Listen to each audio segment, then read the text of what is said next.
Hi, my name is Alexis, and today we'll be talking about the minimum wage policy and whether or not it should be, either amended or repealed. So, first, without a doubt, most of us know about minimum wage, like what it is and how it affects many people.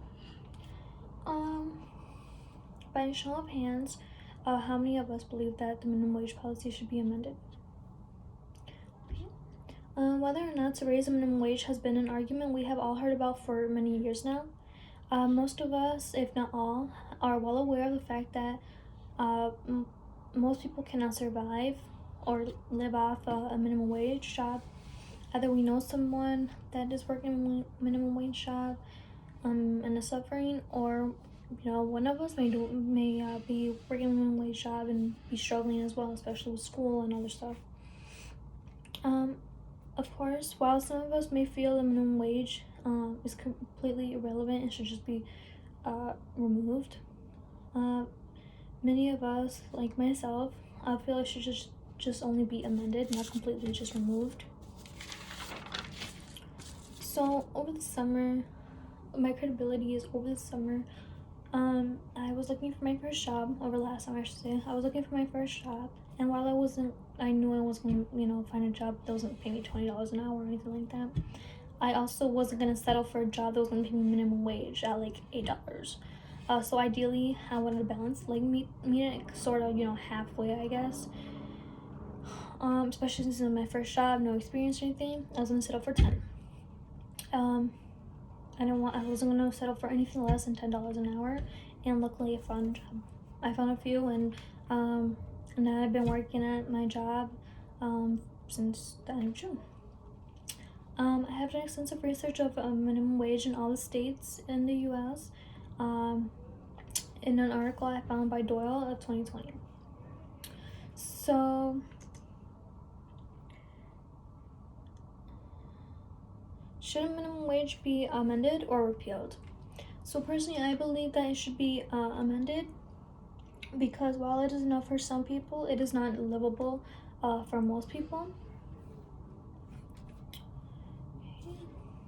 So let's review the main points are the current rules, the problems associated with the rules, the possible solutions that could fix the problems, the practicality to solutions, and of course, lastly, the action that we could take to improve the issues.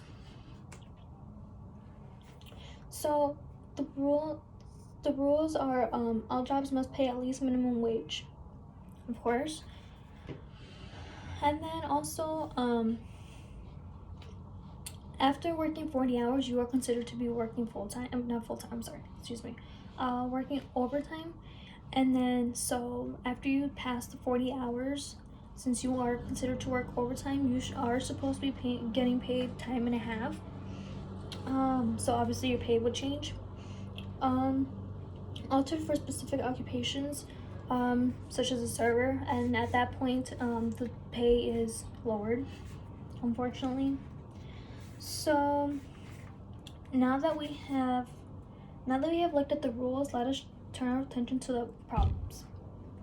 So the problems with rule number 1 is that it is tough to live. A lot of people feel, including myself, feel that making minimum wage is very tough to live, because you're barely making any money per hour. You're working all these hours per week and stuff, and then that just literally goes straight to bills, just like straight up bills and stuff. And then you still have to worry about food. You have to so like I said, so here it is, affording basic needs such as food, gas, clothes, and such as so it's like I said here, after affording basic needs such as food, gas, clothes, all that stuff.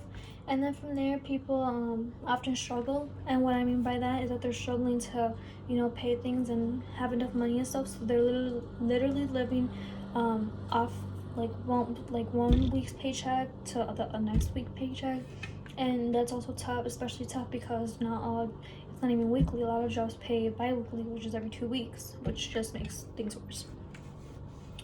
So problems with rule number 2 is that it's not fair, and by going off that, it's employees often do a lot of work and their work goes unappreciated. And so, like it says here, the employers have very high expectations from the employees. However, they expect these at high, like they expect so much but pay very little. You would think like, oh well, maybe their pay would be altered or they get a little extra or something, you know. But no, they're still being paid the same amount of crappy pay, which is very unreasonable. I'm sorry. Okay. So, problem with rule number 3 is that tip employees, such as servers, aren't paid enough. They are paid actually less than minimum, like way less than minimum wage. So the lowest in an article that I had found, the lowest starting pay for a server or tipped employees overall is $213. So imagine working, 8 hours and busting your, like just busting your butt off all day and stuff, and then just to like be making $213 an hour, and then especially if you don't make any good tips, that like any set aside the good tips, like just imagine if you don't make any tips at all that day. That really sucks. So now that we have looked into the problems, let us turn our attention to the solutions. So for the solution for problem number 1 is to institute basic income for everyone, and that is to institute a basic income which will encourage the socially disadvantaged to take low-paid jobs, and also destroy the poverty trap. Solution for number 2 is to provide stability and predictability for employers, and also benefit Social Security by infusing the trust fund with additional payroll tax revenue.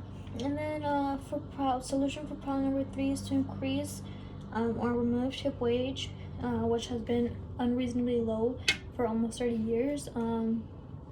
I believe it will be 30 years this year. So now that we have like the solutions, let's go ahead and turn our attention to the practicality. So with this, for the first problem and solution is to encourage the disadvantaged to take advantage. That's weird. Okay, so scratch that. So for number 1 is by providing a basic income for everyone, it will encourage the disadvantaged, such as teenagers, elders, immigrants, and so on, to take any job without being aware that they are being taken advantage of, while still destroying the poverty trap, which provides the same equal opportunities to survive for everyone. For number 2, by providing stability and predictability for employers, as well as benefit Social Security employees will finally be shown that they are appreciated, and this will lead to the employees being happy at their job, and which makes the businesses look better. For number 3, by increasing tip minimum wage after almost 30 years, employers who live off tips, such as servers, will finally be getting the appropriate pay needed, because while it is expected that customers tip, not everyone does tip, and if they do tip, they don't tip well. So let's go ahead and turn our attention to the action. So I want you all to understand exactly what minimum wage is, its history, and exactly why it should not be removed but just be amended, so slightly changed. And this will cause equal pay for everyone, and by doing so, you will go ahead and go to this website listed right here, which is www.dol.gov/agencies/WHD/minimum dash wage. So to close off, to conclude, we have discussed the history of minimum wage as well as the rules, the problems associated with it, the solutions that we could take to fix those problems, and appropriate actions to take respectfully. We all are at the point where we are building for a future, and obviously we all really care about how well we will be paid in the future, and that we are treated fairly in the workplace that we spend so much time in. Most of us spend a majority of our lives in, especially if whatever job we have now is what we expect or want to continue doing with our lives. Thinking about my question earlier on whether or not the minimum wage policy should be amended or repealed, I hope you too will stand with me in support of amending it, not removing it, because it should be required, so that way employers don't take advantage and could just pay as low as like $2.13 an hour or something for fast food workers or whoever that put in a lot of work, especially now with the whole pandemic. I know we see that now. So yeah, I hope you saw many reasons on why the policy should not be removed but should just be amended. Thank you. And lastly, my works cited page.